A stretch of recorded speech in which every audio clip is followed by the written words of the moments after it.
King thanked Second World War RAF personnel on Monday for saving Britain during a visit marking the 80th anniversary of the Dambusters raid. Charles met 18 veterans of the conflict at an annual tea party hosted by the Battle of Britain Memorial Flight at Coningsby, Lincs. He looked around a Lancaster bomber and saw Spitfires and Hurricanes that make up the flight.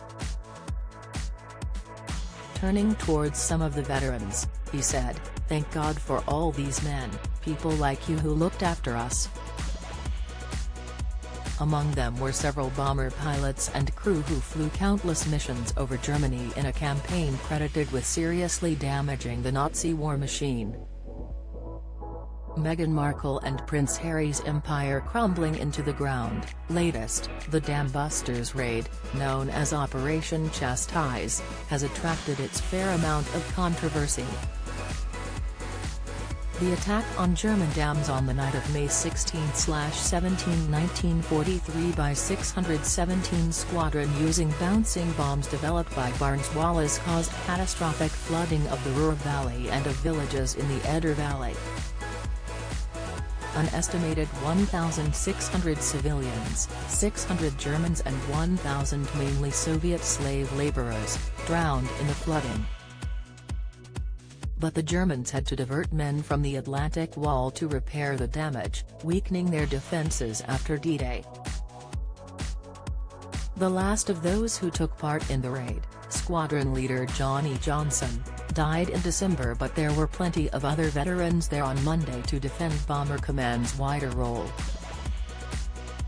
Flight Lieutenant Colin Bell, who made the King laugh when he told him he was 102 and a half and not to forget the half, flew on 50 raids as a pilot in Mosquito bombers, including 13 over Berlin.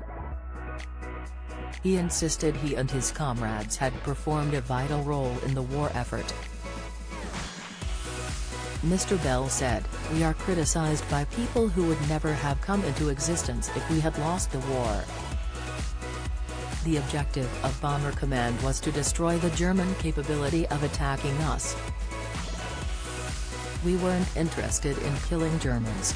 We were only interested in damaging the cities and the armaments and weapons." Don't miss. Pedophile revelations rock school of BBC boss and Premier League footballers. Latest, Mr. Bell, who lives in Eltham, South East London, has done his bit since 2. He qualified as a chartered valuation surveyor after the war and then set up his own company, only retiring when he was 99. He said, "I thought I'd paid the Chancellor of the Exchequer enough money." The King also met George Pritchard, 100, a former pilot in the RAF's Photographic Reconnaissance Unit who went on to develop the cardiac pacemaker in a career in medical electronics after the war. He said, "We had the highest rate of attrition in the war. A lot of my comrades were murdered in France, shot as spies on Hitler's orders after being shot down." The King sympathized with Eddie Haberley, also 100, a former Spitfire pilot who flew in Burma. Charles said, "My great-uncle Lord Mountbatten got you to fly in the monsoon period." One of the veterans said, "I see you have an aircraft tie on," and the 74-year-old monarch replied, "Tack is my middle name."